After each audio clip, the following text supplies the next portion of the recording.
Hello दोस्तों, स्वागत है आप स्पीकर आमिर जी के स्टूडियो में। आज का हमारा टॉपिक रहेगा संविधान की अनुसूचियाँ और टॉप 28 क्वेश्चन मैंने सिलेक्ट की है। साथ ही दोस्तों इसकी पीडीएफ फाइल के लिए आप हमारा टेलीग्राम ग्रुप ज्वाइन कर सकते हो।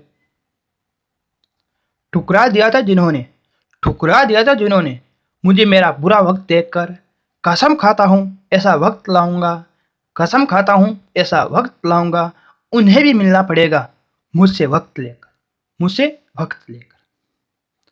तो टॉपिक हमारा संविधान की अनुसूचियाँ और मूल संविधान में 8 अनुसूचियाँ थी, वर्तमान में 12 अनुसूचियाँ हैं। पहले इन सूचियों के बारे में जान लेते हैं, फिर इन क्वेश्चनों के बारे में हम डिस्कशन करेंगे। प्रथम अनुसूची, इसका संबंध 28 राज्य और 8 केंद्र शासित प्रदेशों से है। संघ और राज्यों से इनका संबंध है। द्वितीय अनुसूची, इनमें विभिन्न पदाधिकारियों के वेतन भत्तों का उल्लेख किया गया है। द्वितीय अनुसूची, इसका संबंध पदाधिकारियों की शपथ से है, जिसमें राष्ट्रपति, मुख्य पदाधिकारियों की शपथ से है, जिसमें राष्ट्रपति, उपराष्ट्रपति और राज्यपाल की शपथ का उल्लेख नहीं किया गया। चौथी अनुसूची है। चौथी अनुसूची में इसके अंतर्गत विभिन्न राज्य और केंद्र शासित प्रदेश है, उनकी जनसंख्या के अनुसार उनका प्रतिनिधित्व प्रदान किया गया है। पांचवी अनुसूची है। पांचवी अनुसूची, इसका संबंध अनुसूचित क्षेत्रों और जनजातीय क्षेत्रों के प्रशासन से है। इसका संबंध अनुसूचित क्षेत्रों तथा जनजातीय क्षेत्रों से प्रशासन से है। अब आती है छठी अनुसूची। छठी अनुसूची में इसमें 4 राज्य, जिसमें असम, मेघालय, त्रिपुरा और मिजोरम के जनजातीय क्षेत्रों के प्रशासन तथा नियंत्रण का उल्लेख किया गया है छठी अनुसूची में। अब आती है आगे 7वीं अनुसूची। इसके अंतर्गत केंद्र तथा राज्यों के बीच संघ सूची, राज्य सूची और समवर्ती सूची, संघ सूची, राज्य सूची और समवर्ती सूची के मध्य शक्तियों का बंटवारा किया गया है राज्य और केंद्रों में। 8वीं अनुसूची आती है। इसमें 22 भाषाओं को मान्यता प्रदान की गई। पहले 14 भाषाओं को मान्यता प्रदान की गई और फिर 22 भाषाओं को मान्यता प्रदान की गई। 9वीं अनुसूची।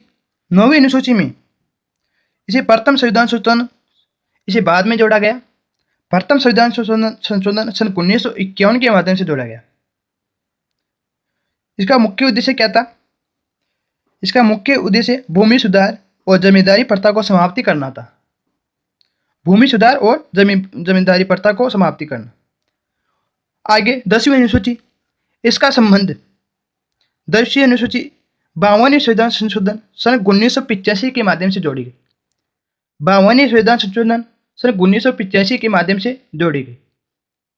इसका मुख्य संबंध दल बदल विरोधी अधिनियम से था। अब आती है 11वीं अनुसूची, जिसे 73वें संविधान संशोधन सन 1992 के माध्यम से जोड़ा गया। 73वें संविधान संशोधन सन 1992 के माध्यम से जोड़ा गया। 11वीं अनुसूची का संबंध पंचायती राज को 28 विजय प्रदान करने थे। मुख्य उद्देश्य से शक्तियों का विभाजन, शक्तियां देना, जिसमें पंचायती राज को शक्तियां प्रदान की गई। 11वीं अनुसूची में पंचायती राज को शक्तियां प्रदान की गई। अब आती है 12वीं अनुसूची, जिसे 74वें संविधान संशोधन अधिनियम सन 1992 के माध्यम से जोड़ा गया। 74वें संविधान संशोधन अधिनियम सन 1992 के माध्यम से जोड़ा गया। इसका मुख्य उद्देश्य क्या था? नगरीय संस्थाओं को कुछ विषय प्रदान करना, शक्तियां प्रदान करना। नगरीय संस्थाओं को शक्तियां प्रदान करना इसका मुख्य उद्देश्य था। तो ये 12 अनुसूचियां हैं दोस्तों। अब कुछ क्वेश्चनों के बारे में जान लेते हैं ताकि आसानी से हम इन क्वेश्चनों का हल कर सकें। चलिए शुरू करते हैं। क्वेश्चन नंबर 1, वर्तमान में भारतीय संविधान में कितनी अनुसूचियां हैं? तो इसका राइट आंसर ऑप्शन है ऑप्शन सी, 12 अनुसूचियां वर्तमान में। क्वेश्चन नंबर 2, भारतीय संविधान सभा की प्रारूप समिति द्वारा प्रस्तुत प्रारूप संविधान में कितनी अनुसूचियां थी? मूल संविधान में कितनी अनुसूचियां थी? तो राइट आंसर ऑप्शन बी, 8 अनुसूचियां थी। अगला क्वेश्चन है क्वेश्चन नंबर 3, संविधान सभा द्वारा अंतिम रूप से पारित संविधान में कुल कितनी अनुसूचियां थी? अंतिम रूप से पारित संविधान में कुल कितनी अनुसूचियां थी? राइट आंसर ऑप्शन बी, अंतिम रूप से संविधान में 8 अनुसूचियां थी। अगला क्वेश्चन है क्वेश्चन नंबर 4। दोस्तों क्वेश्चनों को कैसे ही घुमा के पूछ लिया जाए, आपको ये याद रखना है कि वर्तमान में 12 अनुसूचियां हैं और मूल संविधान में 8 अनुसूचियां थी। तो मूल संविधान में कितनी अनुसूचियां? 8 अनुसूचियां, ऑप्शन ए 8। अगला क्वेश्चन है क्वेश्चन नंबर 5। किस संविधान संशोधन अधिनियम द्वारा भारतीय संविधान में 9वीं अनुसूची को जोड़ा गया? तो पहला संविधान संशोधन सन 1951 के माध्यम से जोड़ा गया किसे? 9वीं अनुसूची को। राइट आंसर है ऑप्शन ए। अगला क्वेश्चन है क्वेश्चन नंबर 6। 52वें संविधान संशोधन अधिनियम द्वारा सन 1985 ईस्वी में कौन सी अनुसूची को भारतीय संविधान में शामिल किया गया? कौन सी अनुसूची को भारतीय संविधान में शामिल किया गया? तो राइट आंसर ऑप्शन बी, 10वीं अनुसूची को शामिल किया गया। अगला क्वेश्चन है क्वेश्चन नंबर 7। 73वें संविधान संशोधन अधिनियम द्वारा भारतीय संविधान में कौन सी अनुसूची को जोड़ा गया? 73वें संविधान संशोधन द्वारा कौन सी अनुसूची को जोड़ा गया? राइट आंसर ऑप्शन सी, 11वीं अनुसूची को जोड़ा गया। 73वें संविधान संशोधन सन 1992 में जोड़ा गया। 73वें संविधान संशोधन सन 1992 को 11वीं अनुसूची को जोड़ा गया। अगला क्वेश्चन है क्वेश्चन नंबर 8। 74वें संविधान संशोधन अधिनियम द्वारा भारतीय संविधान में कौन सी अनुसूची को जोड़ा गया? राइट आंसर ऑप्शन डी, 12वीं अनुसूची को जोड़ा गया। 74वें संविधान संशोधन सन 1992 के माध्यम से 12वीं अनुसूची को जोड़ा गया। कौन सी 12वीं अनुसूची को? कब? सन 1992 को जोड़ा गया और संविधान संशोधन था 74वां संविधान संशोधन। ठीक है दोस्तों, आगे चलते हैं। Question number 9। संविधान की द्वितीय अनुसूची का संबंध किससे है? द्वितीय अनुसूची का संबंध किससे है? तो राइट आंसर ऑप्शन डी, महत्वपूर्ण पदाधिकारियों के वेतन भत्तों से। वेतन भत्तों से। अगला क्वेश्चन है क्वेश्चन नंबर 10। भारत संघ में शामिल राज्यों और संघ शासित क्षेत्रों का उल्लेख भारतीय संविधान की किस अनुसूची में किया गया है? तो संघ और राज्यों का उल्लेख प्रथम अनुसूची में किया गया है। राइट आंसर ऑप्शन ए, प्रथम अनुसूची। अगला क्वेश्चन है क्वेश्चन नंबर 11।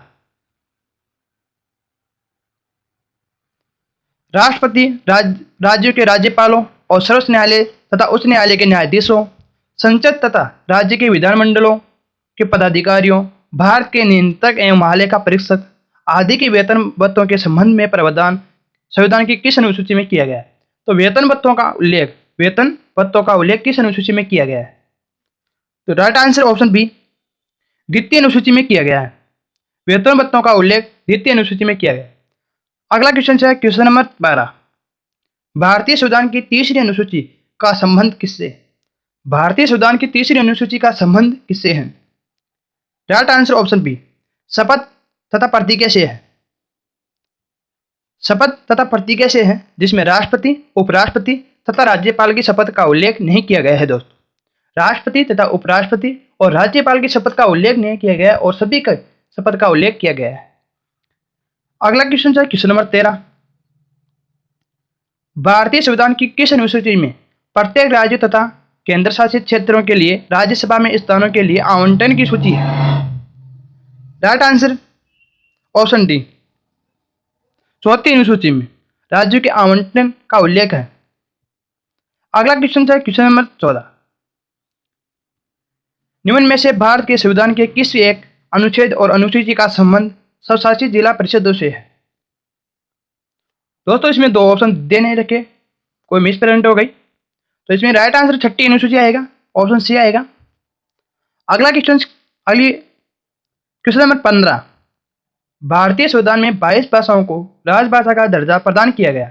इन राजभाषाओं का उल्लेख किस अनुसूची में किया गया? तो शुरू में हमने डिस्कस किया था कि इसका अनुसूची का संबंध 8वीं अनुसूची में किया गया है। राइट आंसर शुरू में बताया था 8वीं अनुसूची। राइट आंसर ऑप्शन बी, 8वीं अनुसूची। अगला क्वेश्चन है क्वेश्चन नंबर 16। भारतीय संविधान की 8वीं अनुसूची का संबंध किससे है? भारतीय संविधान की 8वीं अनुसूची का संबंध किससे है? राइट आंसर ऑप्शन सी, भाषाओं के साथ इसका उल्लेख, भाषाओं का उल्लेख इसमें किया गया है। क्वेश्चन नंबर 17, किसी अधिनियम को संविधान की किस अनुसूची में सम्मिलित करने का पर उसकी वैधता को किसी भी न्यायालय में चुनौती नहीं दी जा सकती। किसी भी न्यायालय में चुनौती नहीं दी जा सकती। इसका राइट आंसर है सी, ऑप्शन सी, 9वीं अनुसूची में। अगला क्वेश्चन है क्वेश्चन नंबर 18, किस राज्य के आरक्षण विधेयक को 9वीं अनुसूची में सम्मिलित किया गया है? Tamil Nadu. Right answer option A, Tamil Nadu के आरक्षण को 9वीं अनुसूची में तमिलनाडु के आरक्षण को सम्मिलित किया गया है। अगला क्वेश्चन है क्वेश्चन नंबर 19, हाल ही में आंध्र प्रदेश से अलग एक नए राज्य का तेलंगाना का गठन हुआ। इससे भारतीय संविधान की किस अनुसूची में परिवर्तन होता है? तो हमने राज्य और केंद्र 28 राज्य और 8 केंद्र शासित प्रदेशों का उल्लेख प्रथम अनुसूची में पढ़ा था। तो प्रथम अनुसूची में संशोधन होगा, क्योंकि 28 राज्य से 29 राज्य हो गए थे, तब ये तेलंगाना को जोड़ा गया था। अगला क्वेश्चन है क्वेश्चन नंबर 20, दल बदल के आधार पर निर्वाचित सदस्यों की अयोग्यता संबंध संविधान की किस अनुसूची में किया गया है? दल बदल के आधार पर निर्वाचित सदस्यों का योग्यता संबंध संविधान की किस अनुसूची में किया गया है? दल बदल का उल्लेख किस अनुसूची में किया गया है? राइट आंसर ऑप्शन सी, 10वीं अनुसूची में दल बदल का उल्लेख किया गया है। अगला क्वेश्चन है क्वेश्चन नंबर 21, भारतीय संविधान की 10वीं अनुसूची किससे संबंधित है? राइट आंसर ऑप्शन ए, दल बदल से संबंधित है। अगला क्वेश्चन है क्वेश्चन नंबर 22, भारतीय संविधान की अनुसूची तथा विषय के निम्नलिखित युगों में से कौन सा एक सही सम्मिलित नहीं है? इनको सम्मिलित करना है, कौन सा सम्मिलित सही नहीं है उसको टिक करना है। तो 8वीं अनुसूची जिसमें भाषाओं का उल्लेख है, सही है ये। दूसरी अनुसूची जिसमें शपथ या प्रतिज्ञा का उल्लेख है, ये गलत है, क्योंकि इसमें शपथ प्रतिज्ञा का उल्लेख तो 3री अनुसूची में है, जबकि 2री अनुसूची में इनके बजट का उल्लेख किया गया है, बजट का उल्लेख किया गया है, तो ये गलत है, ऑप्शन डी। 4री अनुसूची में राज्यसभा में स्थानों का आवंटन, ये भी सही है, और 10वीं अनुसूची में दल बदल विरोध, ये भी सही है दोस्तों। तो इसमें गलत हो जाएगा ऑप्शन बी, तो राइट आंसर करेंगे हम ऑप्शन बी। अगला क्वेश्चन है क्वेश्चन नंबर 23, भारतीय संविधान की किस अनुसूची में पंचायती राज संस्थाओं का प्रावधान किया गया है? राइट आंसर ऑप्शन बी, 11वीं अनुसूची में पंचायती राज संस्थाओं का प्रावधान किया गया है। अगला क्वेश्चन है क्वेश्चन नंबर 24, क्वेश्चन नंबर 24, भारतीय संविधान की निम्न दी गई अनुसूचियों में कौन सी अनुसूची राज्यों के नामों की सूची तथा राज्यों के क्षेत्रों का ब्यौरा देती है? कौन सी अनुसूची राज्य और उनके नामों की और उनकी सूची का ब्यौरा देती है? तो प्रथम अनुसूची है, प्रथम अनुसूची जिसमें राज्यों और केंद्रों का ब्यौरा मिलता है। राइट आंसर ऑप्शन ए, प्रथम अनुसूची। अगला क्वेश्चन है क्वेश्चन नंबर 25, क्वेश्चन नंबर 25, निम्नलिखित में से कौन सा एक कथन भारत के संविधान की 4री अनुसूची का सही वर्णन करता है? Right answer option D, option D. इसमें राज्यसभा के स्थानों के आवंटन से संबंधित उपबंध अंतर्विष्ट किए गए हैं। Right answer option D. अगला क्वेश्चन है क्वेश्चन नंबर 26, भारतीय संविधान की 6ठी अनुसूची का प्रावधान निम्नलिखित में से किस राज्य में लागू होते हैं? Right answer option A, Tripura. यदि भारत संघ को नए राज्य का सृजन करना हो तो संविधान की निम्नलिखित अनुसूचियों में से किस एक को अवश्य संशोधन किया जाना आवश्यक है? इसका राइट आंसर है ऑप्शन ए, पहली अनुसूची। दोस्तों ये आईएएस में पूछा गया है, इसमें ओनली